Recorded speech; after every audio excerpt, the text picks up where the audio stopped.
अब आपको कुम्हेर लिए चलते हैं। मुख्यमंत्री अशोक गहलोत अपना संबोधन दे रहे हैं, क्या कुछ कह रहे हैं सुनते हैं। राजस्थान के लोकप्रिय कॉमरेड महाराजा विश्वेंद्र सिंह जी, ये कॉमरेड इसलिए है कि कॉमरेड की तरह रहते हैं, उठ ढंग से व्यवहार करते हैं, गरीबों के साथ में, आम लोगों के साथ में सादगी इनका कहना है और विचार इनके कैसे भरतपुर का, संभाग का कैसे विकास हो, चौमुखी विकास हो और जनता की पीड़ा को समझते हैं, उन नब्ज पे हाथ रखते हैं। इसलिए मैंने कहा ये कॉमरेड की तरह ही हैं और महाराजा भी हैं। ये सहयोग बहुत कम मिलता है देश के अंदर।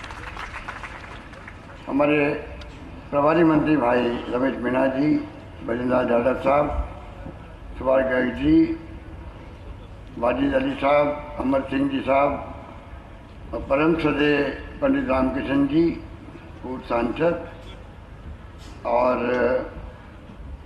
चुन्नी कप्तान साहब, साहिब सिंह जी एडवोकेट साहब,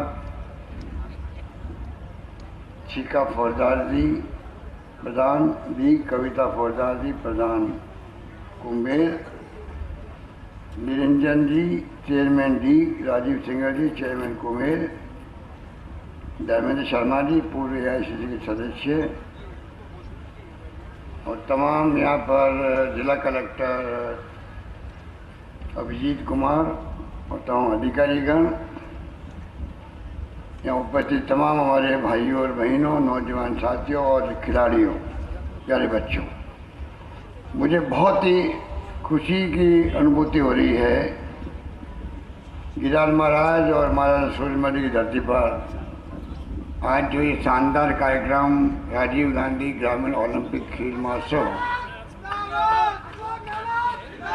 लक्ष्य में हो रहा है और यही माहौल में जहाँ जहाँ जा रहा हूँ मैं देखता हूँ कि हजारों की तादाद में पुरुषों के साथ में महिलाएं भी आ रही है, नौजवान आ रहे हैं, छात्र आ रहे हैं और जो सपना देखा था कि राजीव गांधी ग्रामीण ओलंपिक खेल का आयोजन करें, जिसकी आवश्यकता है क्योंकि देश में 135 करोड़ की आबादी है, राजस्थान में 7.5 करोड़ के लगभग लोग हैं और हम देखते हैं कि जो खेल होते हैं ओलंपिक के, कॉमनवेल्थ के, एशियाड के अंदर, ओलंपिक में तो बिल्कुल ही हम देखते हैं कि छोटे छोटे मुल्क जो है दुनिया के कंट्री, कोरिया की तरह हैं, वियतनाम की तरह है, जापान है, जर्मनी है,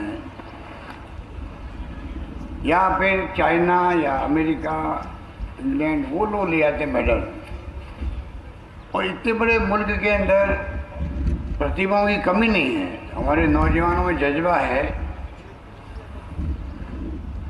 उनमें खेल के प्रति भावना है और छात्र जीवन से हम चाहते हैं कि वो जुड़े खेलों से, जिससे कि खेल के मैदान में खेलेंगे तो कई बातें सीखेंगे, स्वास्थ्य भी अच्छा रहेगा और खेल की भावना से खेलेंगे तो आपस में भाईचारा, प्रेम, मोहब्बत भी रहेगी सभी वर्गों के अंदर, सभी धर्मों के अंदर, और यही हम सबका उद्देश्य होना चाहिए। यही सोच करके इसकी शुरुआत करी गई कि राजस्थान से भी अगर ये माहौल बनाएंगे खेलों के प्रति, तो एक तरफ तो हम लोगों ने जो पहले अवार्ड मिलते थे उनको हमने बढ़ा करके 3 करोड़, 2 करोड़, 1 करोड़ कर दिए, अवार्ड विनर्स को कर दिए। राष्ट्रीय स्तर पे भी अवार्ड की राशि बढ़ा दी गई।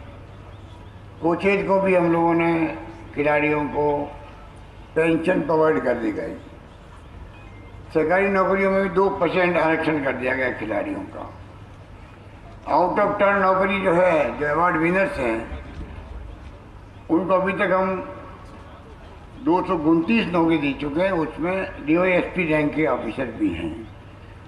कहने का मतलब है कि तमाम तरह से अपन चाहते हैं कि राजस्थान भी खेल के मैदानों में अपने परिवार का, अपने गांव का, अपने ज़िले का, अपने प्रदेश का नाम रोशन करे और परचम फहराए। ये भावना प्रदेशवासियों की होनी चाहिए। और मुझे कहते हुए खुशी है कि जो प्रदेशवासियों ने साथ दिया है, 30 लाख खिलाड़ी, 10 लाख महिलाएं, उसके अंदर 10 लाख महिलाएं, उम्र की कोई सीमा नहीं थी। 10 साल के बच्चे भी खेले हैं, तो 50, 60, 70 साल के बुजुर्ग भी खेले हैं। बेटा और पोता साथ में खेले, कबड्डी कबड्डी कबड्डी कबड्डी कबड्डी, वॉलीबॉल भी खेले हैं, क्रिकेट भी खेले हैं, खो खो खेले बहनों ने। तो एक माहौल ऐसा बना दिया। और गांव वालों ने भी जो खेले हैं बाद में ले पाए, क्योंकि रजिस्ट्रेशन बंद हो गया था, तो मांग अभी तक आ रही थी। पर जिस प्रकार से उन्होंने आशीर्वाद दिया, खिलाड़ियों को सहयोग किया, 40 करोड़ रुपये हमने खर्च किए होंगे, परंतु गांव वालों ने इससे कई गुना ज़्यादा राशि खर्च करी। बच्चों को दूध पिलाना है, खाना खिलाना है, दाना ले जाना है, सम्मान करना है, सांस्कृतिक कार्यक्रम भी वहाँ पर हुए। तो एक साथ में 2.25 लाख टीमें बनी राजस्थान में, 2.25 लाख टीमें बनी हैं। इस प्रकार से खेल दूसरे पायदान पे आ गए हैं ब्लॉक स्तर पर। अब आएंगे तीसरे पायदान पे जिला स्तर पर, उसके बाद में आएंगे स्टेट लेवल पर आएंगे। तो इस प्रकार राजस्थान में प्रतिभाएं अगर हम तराशेंगे, उनको पहले उनकी खोज हो रही है, तराशेंगे, अच्छे खेल के मैदान, सुविधाएं मिले खेल के बारे में, उपकरण मिले खेलों के, और साथ में खिलाड़ियों को अच्छे कोच मिले। ये तमाम व्यवस्था सरकार करेगी आने वाले वक्त में। हम कोई यही रुकने वाले नहीं हैं। और क्या खिलाड़ियों को, कोचेज को क्या हम कर सकती सरकार उनके लिए, उसको और ज़्यादा मजबूत करेंगे। उनकी इकाइयों को, जिला की इकाई हो, चाहे वो कोई खेल हो। एकेडमी बन रही है डूंगरपुर के अंदर, जैसलमेर के अंदर, राजगढ़ के अंदर, कई पहले बन चुकी है जोधपुर के अंदर। तो एकेडमी और बनेगी जहाँ जरूरत होगी। तो हम चाहेंगे कि तमाम खेल जिसमें रुचि हो बच्चे की, उस रुचि का उसको जाके खिलाड़ियों को हॉस्टल की सुविधा मिले,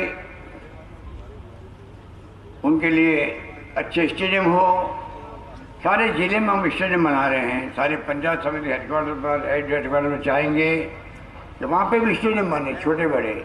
आजकल फंड की कमी नहीं है।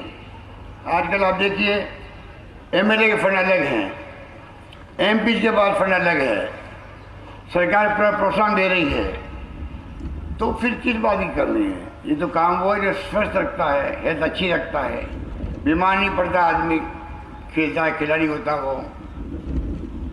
जब सब सुविधाएं अपने पास में देने को है, तो रुचि की आवश्यकता है। और प्रदेशवासियों ने दिखा दिया, राजस्थान देश में किसी भी राज्य से पीछे नहीं रहेगा, ये मैंने महसूस किया। अब ये खेल हर साल होंगे, राजीव गांधी ग्रामीण ओलंपिक खेल। और तो और अभी नवंबर दिसंबर में हम सोच रहे हैं कि ग्रामीण ओलंपिक की तरह राजीव गांधी शहरी ओलंपिक खेल भी आयोजित किया जाए। इस प्रकार से ये सोच आगे बढ़ा रहे हैं हम लोग। और मैं चाहूँगा कि खेल जगत में हम लोग आगे बढ़ें और राजस्थान देश में अगले राज्य के रूप में भी आगे आएँ। बाकी जो पूर्व वक्ताओं ने, दोतासा जी ने भी, रमेश मीणा जी ने भी, विश्वनाथ सिंह जी ने भी जो कमियाँ खामियाँ हैं वो भी बताई। और जो उपलब्धि सरकार की है, जो निर्णय हमने किए हैं, वो वास्तव में अगर देखें अपन, अगर आप तुलना करें तो मैं समझता हूँ देश के सभी राज्यों की से तुलना करें तो मैं दावे के साथ कह सकता हूँ ऐसी ऐसी योजनाएं लागू की हम लोगों ने जो शायद देश में किसी राज्य में नहीं हैं, बल्कि कर्मचारियों के लिए भी ओपीएस लागू किए हमने, ओल्ड एज पेंशन मान्य दृष्टिकोण से करी है। अगर 35-40 साल को सर्विस करे तो कम से कम उसको सिक्योरिटी होनी चाहिए पेंशन की, जो उसमें नहीं थी नई पेंशन योजना के अंदर। हमने उनके लिए कार्ड बना दिया RGHS का बीमारी के लिए। अब इलाज के लिए कोई सीमा नहीं है उसके अंदर, जैसे कि पार्लियामेंट के मेंबरों को होती है, केंद्रीय कर्मचारी होती है, उसी ढंग से राजस्थान के कर्मचारियों को भी इस प्रकार की सुविधा दे दी गई है। और साथ में जो चिरंजीवी योजना है जिसका भी जिक्र किया गया, हिंदुस्तान में कहीं नहीं है 10 लाख का बीमा प्रीमियम सरकार दे रही है। पैसे वाले कोई है सिर्फ 850 रुपये दे दो वो, तो 10 लाख का बीमा इलाज का होना। अभी मुझे विश्वनाथ सिंह जी ने 5-6 खड़े किए जिनका इलाज हुआ था चिरंजीवी के अंदर, उन्होंने यहाँ लगा दिया बेड, चिरंजीवी का बेड लगा हुआ था। एक महिला ने कहा मेरे बच्चादानी निकाली गई, एक ने कहा मेरे हार्ट में स्टेंट लगाया गया। अलग अलग मरीज थे, उनका इलाज मैंने पूछा उनको, पूरी तरह फ्री हो गया। मुझे एक जयपुर में व्यक्ति मिला, वो कह रहा मैं मेरे गांव से जो लेके आया अचानक हार्ट अटैक हो गया उसको, और सीके बिरला बड़ा नाम है अस्पताल का, प्राइवेट अस्पताल है, वहाँ मैंने इलाज करवाया और मेरे 2-2.5 लाख का बिल बन रहा था।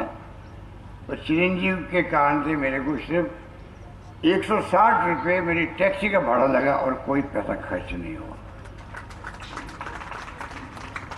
आप सोच सकते हो, ऐसे तो उदाहरण हैं कि अपन कल्पना नहीं कर सकते कितना बड़ा फायदा लोगों को। अब आपके ऊपर है कि इस स्कीम को हर घर तक पहुंचा जाए। आप लोग वैसे तो 80-90% तक पहुंच गई है, पर 10-15% अभी तक भी कोई पढ़े लिखे नहीं है, जानकारी नहीं है,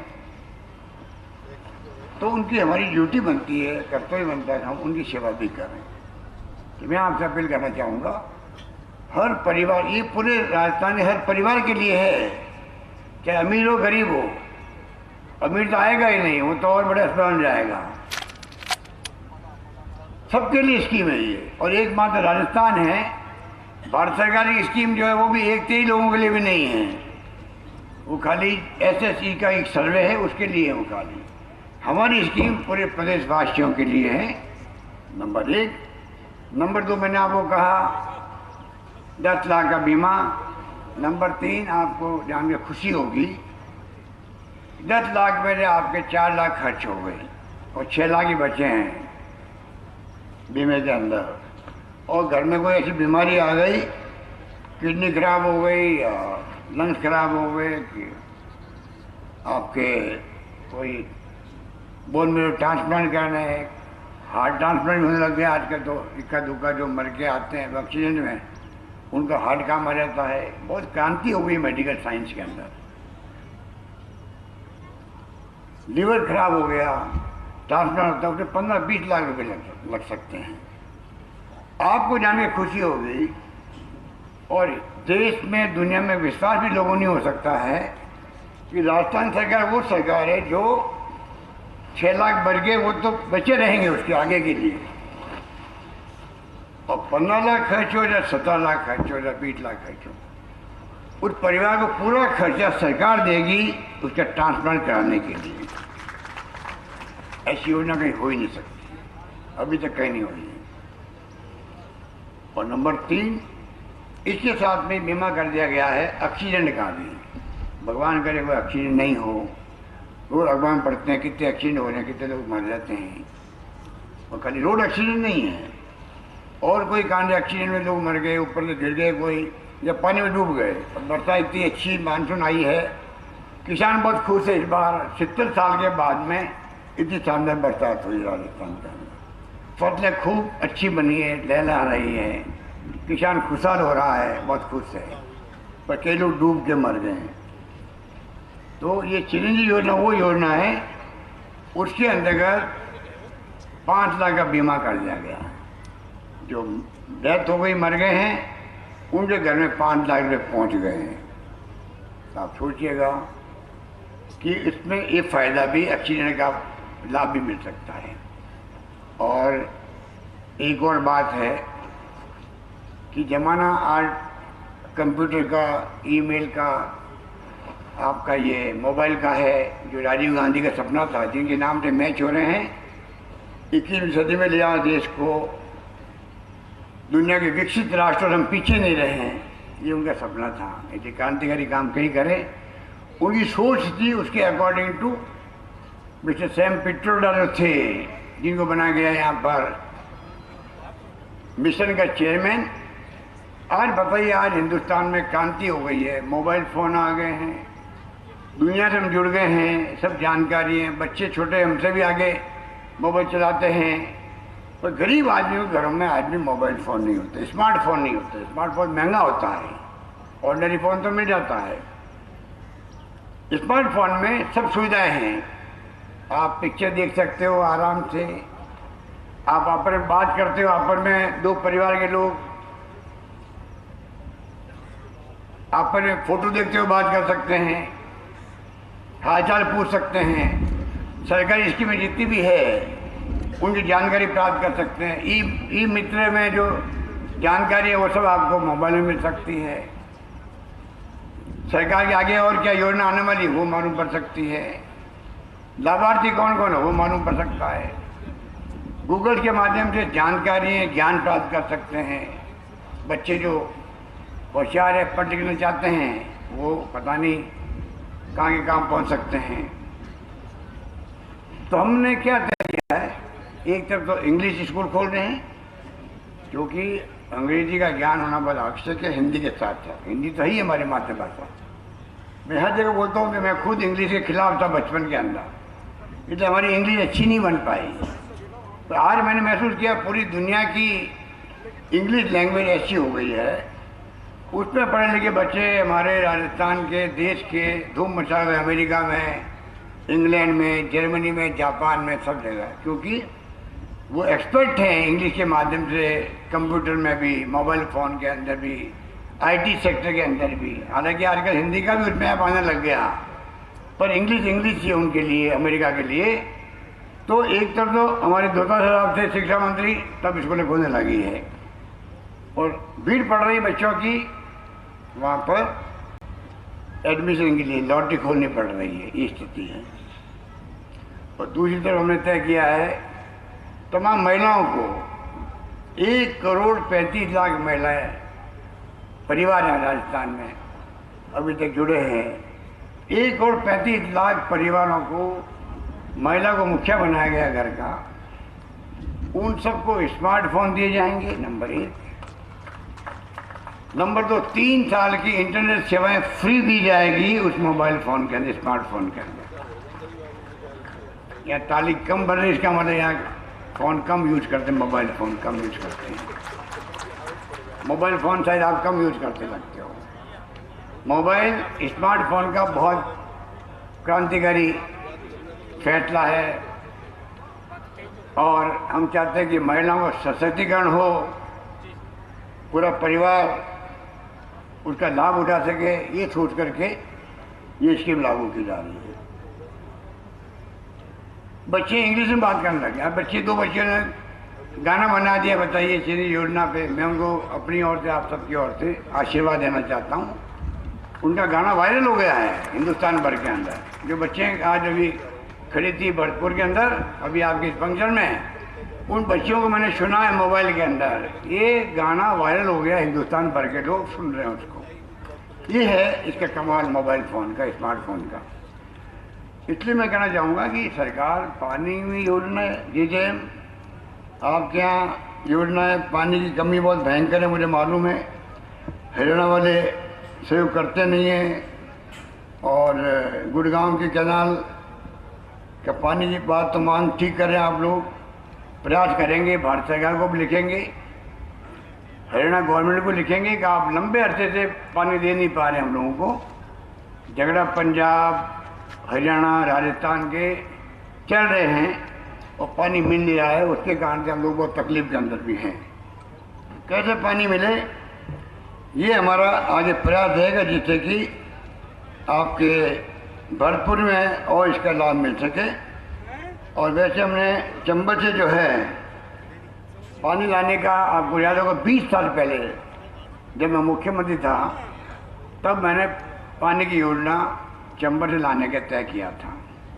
फिर सरकार बदल गई, आप जानते हो सरकार बदल जाती है, हमारी गवर्नमेंट आती है तो हम काम गवर्नमेंट के बंद नहीं करते, पिछली गवर्नमेंट के काम हम बंद नहीं करते हैं, चालू रखते हैं। जैसे ERCP है, ये वसुंधरा राजे जी के वक्त की इसकी बनी हुई है, 13 जिले की।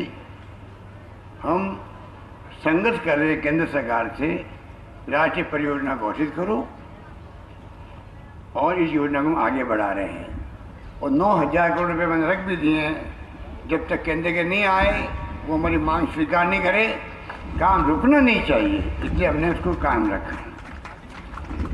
हम उनकी योजना बंद नहीं करते हैं। तो मुझे शिकायत है वसुंधरा जी से, उनकी सरकार से, BJP वालों से, आप बंद काम क्यों करते हो? जितना मैं तो ERCP का पानी का है, बाड़मेर में तेल निकल गया था, हम रिफाइनरी किसे कहते हैं, वो तेल बाहर जाता गुजरात और समुद्र के मार्ग से आगे जाता, हम रिफाइनरी तेल का शोधन वही हो जो पेट्रोल, डीजल, ग्रीस सब बनते हैं, और पेट्रोकेमिकल साथ में प्लास्टिक आदि उद्योग लगते हैं हजारों। और 100 किलोमीटर की एरिया में हम लोग वहाँ पर उद्योग लगा रहे हैं क्षेत्र के अंदर। तो वो जो है वो स्कीम को उन्होंने बंद कर दिया। अब पूछो कोई उनको, उसको बंद क्यों किया आपने? जब हमने शुरू कर दी थी स्कीम हमने शुरू कर दी, काम चालू होने वाला था, सरकार बदल गई, स्कीम बंद कर दी। अब आपको मैं कहना चाहूँगा 40,000 का प्रोजेक्ट था वो रिफाइनरी का, 5 साल से डिले कर दिया, फिर प्रधानमंत्री ने आगे फिर दूसरा शुभारम्भ किया 5 साल के बाद में, हमारा दबाव पड़ा तब शुरू किया है। ERCP में हमारा दबाव पड़ेगा तो कभी न कभी इनको झुकना पड़ेगा, राष्ट्रीय परियोजना घोषित करनी पड़ेगी। आज नहीं तो कल करेंगे, वरना 13 जिले वाले BJP को सफाई कर देंगे, ये मैं कहना चाहता हूँ। ये सब समझ गए हैं। रिफाइनरी को बंद किया आपने, 40,000 करोड़ की योजना जो थी, आज आपको मालूम है क्या हुआ? वो योजना 40,000 करोड़ से बढ़ करके 70,000 करोड़ की हो गई है। इसका मतलब 30,000 करोड़ रुपये जनता का अलग खर्च होगा बनाने के अंदर। ERCP को राष्ट्रीय परियोजना घोषित नहीं करेंगे, 15 साल बाद में कितनी इसकी कीमत बढ़ जाएगी, कुछ सोच सकता है क्या? हमारा खुद का यहाँ का मंत्री राजस्थान का, उसके बावजूद भी ये पानी योजना जो है ये समझ के परे है कि वो क्यों नहीं इसमें इंटरेस्ट ले रहे हैं, बुलावा दे रहे हैं, गलत स्टेटमेंट दे रहे हैं। और मैंने सुना को 25 MP को बुला रहे हैं। अरे क्या बुला रहे हो? जाओ प्रधानमंत्री के पास में, हमें साथ ले जाओ, हम साथ चलेंगे आपके। इसमें कांग्रेस BJP की बात नहीं है, ये राजस्थान के 13 जिले की बात है। ये मैच हमने करवाए हैं, हमने आह्वान किया, इस मैचों में BJP, कांग्रेस, CPM, CPI सब मिलके खेल खेले गाँव के अंदर। कुछ काम ऐसे, कोरोना की लड़ाई थी, लंपी की लड़ाई है, कोरोना के अंदर हमने सबका सहयोग लिया, धर्मगुरुओं का लिया, सामाजिक कार्यकर्ताओं का लिया, समाज का लिया, तमाम लोगों को हमने कहा इंसान को जिंदा रखने की लड़ाई है। ये बहुत खतरनाक महामारी पूरे विश्व में आ गई, दुनिया में आ गई है। मुझे खुशी है आप सबके आशीर्वाद से कोई कमी नहीं रही और शानदार तरीके से आप लोगों ने साथ दिया। मैंने कहा कोई भूखा नहीं सोना चाहिए, तो कोई भूखा नहीं सोआ, और सब आपने खाना खिलाया, सब कुछ किया, आराम और टाइम पास हो गया। इसलिए मैं कहना चाहूँगा कि आप निश्चिंत रहें, हमारी योजनाएं एक के बाद एक शानदार योजनाएं हैं। हम चाहते हैं कि राजस्थान चौमुखी विकास करे, इनको सद्बुद्धि दे भगवान केंद्र सरकार को, ERCP को राष्ट्रीय परियोजना घोषित करे। 25 MP दिए राजस्थान ने, उसके बाद में ही राजस्थान के साथ भेदभाव क्यों हो रहा है? इस समझ के परे हमारे। इस प्रकार से हम चाहते हैं कि अब भरतपुर की बात है, भरतपुर में उद्योग कम लगे हुए हैं। कुछ सिमको फैक्ट्री थी, वो थोड़ी बहुत चलती हो, पर भरतपुर और ब्रॉडगेज में हुआ था पहले से ही। हम चाहते हैं कि उद्योग कैसे लगे, इस बारे में मैं विश्वेंद्र सिंह जी से, तमाम आपके यहाँ के मंत्रीगणों से बात करूँगा और विधायकों से बात करूँगा, कैसे हम इसमें आगे बढ़ सकते हैं। क्योंकि रोजगार की जरूरत बहुत बड़ी है आज, महंगाई का बहुत बड़ा जमाना है, महंगाई के साथ में रोजगार का हाहाकार है, युवाओं को रोजगार मिल नहीं रहा, नौकरी मिल नहीं रही है। तो ये काम चुनौती भरे हमारे सामने है। राहुल गांधी निकल पड़े यात्रा में, वो भी यही कह रहे हैं कि नौकरी मिले लोगों को, बच्चों को, महंगाई कम हो, देश एक रहे, अखंड रहे, मजबूत बने और पूरे देश के अंदर, पूरे प्रदेश के अंदर अपने प्यार मोहब्बत भाईचारे रहें। ये बात मैं प्रधानमंत्री महोदय को भी बार बार अपील करता हूँ कि आप अपील करो, आपके अपील का ज़्यादा असर होगा हमसे। कि देखिए प्रधानमंत्री बोल रहा है कि मैं हिंसा बर्दाश्त नहीं करूँगा और मैं अपील करता हूँ देशवासियों से। जैसे उन्होंने पहले वो ताली बजाने की अपील करी थी, थाली बजाने की अपील करी थी, तो इसमें क्या हर्ज है अगर वो कहे कि देश में शांति, सद्भाव, भाईचारा, प्यार मोहब्बत रहनी चाहिए, क्या दिक्कत है उसके अंदर? तो उनको आगे आना चाहिए। देश में आज बहुत बड़ा तनाव का माहौल है, हिंसा हो रही है। देखा उदयपुर के अंदर कन्याकुमारी को किस प्रकार मार दिया गया। ये कोई भी जाति का हो, धर्म का हो, हिंसा करता है, किसी पार्टी का हो, हमने कह रखा है राजस्थान के अंदर भी, इसमें जो हिंसा करेगा उसके खिलाफ एक्शन होगा, चाहे कोई पार्टी का आदमी हो, कोई जाति का, कोई धर्म का आदमी हो। तब जाके शांति सद्भाव कायम रहता है, कानून व्यवस्था बनी रहती है। इसलिए मैं कहना चाहूँगा, पानी की योजना चल रही है आपके यहाँ, तो हमने 3100 करोड़ रुपए की मैंने घोषणा करी है बजट के अंदर भरतपुर धौलपुर को चंबल के पानी देने के लिए, और मैंने कल इसकी स्वीकृति दे दी है। आपको खुशी होगी, 3100 करोड़ रुपए की कल मैंने स्वीकृति दे दी है और मार्च 24 तक का इसका बनाया गया टारगेट काम शुरू होने का। उसमें 6 शहरों को और 1044 गाँवों को पानी मिलेगा। पहला फेज भी मेरे वक्त में मैंने कहा आपको शुरू हुआ था। इसलिए मैं कहना चाहूँगा, विश्वेंद्र सिंह जी का हवाई पट्टी तो बन चुकी है, अब हवाई जहाज कैसे लाएँ? आपको खरीदना पड़ेगा, आप खरीद लो। आप इनको विभाग में इनको दे रखा है, हमारे सिविल एविएशन मिनिस्टर विश्वेंद्र जी खुद ही है, ये हवाई जहाज लेके आए यहाँ पर। कोई सर्विस को मैं भी आऊँगा साथ में। यूरिया खाद का आपने कहा ब्लैक हो रहा है, जिला कलेक्टर को मैं कहना चाहूँगा, एसपी को भी, जो बेईमानी कर रहा है उसको बख्शो मत, सीधा जेल के शिकंजे में भेज दो उसको। ये हमारी भावना होनी चाहिए। जो किसानों के साथ अन्याय करता है, अत्याचार करता है, एक तरफ तो किसानों का अलग बजट पेश कर रहे हैं। अभी दूतों से कह रहे थे आपको 8 लाख किसानों के बिल सुन जीरो हो गए, क्योंकि हमने 1000 रुपये प्रति माह दे रहे हैं उनको। 50 यूनिट हमने ख़त्म कर दिया, फ्री कर दिया जनता के लिए, और 300 यूनिट तक रेट कम कर दी। आपको खुशी होगी, 45 लाख उपभोक्ताओं के बिल जीरो हो गए हैं राजस्थान के अंदर। इतने बड़े फैसले हमने किए हैं। तो पानी की योजना है, चाहे बिजली की है, जेजेएम का काम आगे बढ़ रहा है। शिक्षा में कॉलेज खूब खोले हम लोग, जो मांग रहा कॉलेज दे रहे हम लोग। 76 साल में कॉलेज खोली है 250, हमने 3 साल में खोल दी 211। 90 उसमें लड़कियों की कॉलेजेस हैं, और ये घोषणा कर दी हमने जहाँ 500 लड़कियाँ पढ़ेगी स्कूल के अंदर, उस स्कूल को कॉलेज बना दिया जाएगा। ये हमने फैसला किया है। आज लड़कियों की संख्या ज़्यादा हो गई लड़कों से भी, ज़माना बदल रहा है, परिवार के लोग समझ गए हैं कि हमें लड़के सबको पढ़ाना चाहिए आगे। लंपी लोग जो आया गायों के लिए, वो चिंतित करने वाला। मैंने प्रधानमंत्री जी को कल ही पत्र लिखा है, आप इसको राष्ट्रीय आपदा घोषित करो। कोरोना में जो केंद्र राज्य ने मिलकर प्रयास किए थे, वैक्सीन को लेके, दवाओं को लेके वैसे प्रयास गायों के लिए होना चाहिए, तब जाके हम लोग रोग पे काबू पा पाएंगे, वरना रोग बढ़ता जा रहा है। 3-4 दिन पहले दिल्ली के अंदर पहुँच गया ये, आज 14-15 राज्यों में पहुँच चुका है। राष्ट्रीय आपदा घोषित होगी तो मैं समझता हूँ ढंग से इसका मैनेजमेंट हो पाएगा।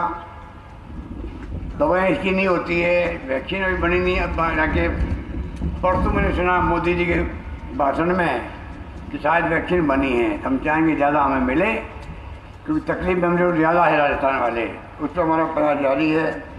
इस प्रकार मैं कहना चाहूँगा आपको कि 1 करोड़ लोगों को पेंशन दे रहे हैं, बुजुर्गों को 1000-1500 रुपये दे रहे हैं, विकलांगों को दे रहे हैं, विधवाओं को दे रहे हैं, बुजुर्गों को दे रहे हैं, कोई शर्तें नहीं है, सबको दे रहे हैं। सोशल सिक्योरिटी है ये, जो अधिकार है प्रदेशवासी को, जिंदा रहने का अधिकार है, उसको तकलीफ नहीं आए, आराम से उसका खर्चा चल सके।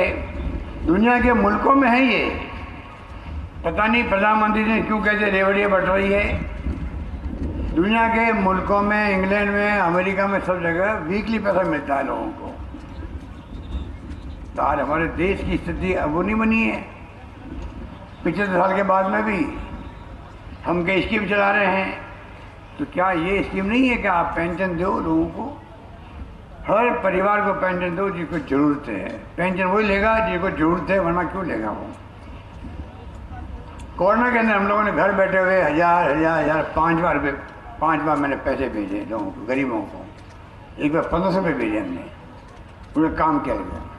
लंबी बात नहीं करता हुआ मैं आपके, अभी तो मैच खेलना बाकी है, लड़कियों का मैच है, कबड्डी का है। मैंने पूछा एक मैच तो अभी कबड्डी का मैच हम भी थोड़ी देर देखेंगे आपके साथ में। आप सबका आशीर्वाद बच्चों को मिल रहा है, बच्चों को मिल रहा है। मैं उम्मीद करता हूँ कि आने वाले वक्त में जो उद्देश्य है हमारा, उसके माध्यम से हम लोग आगे बढ़ेंगे।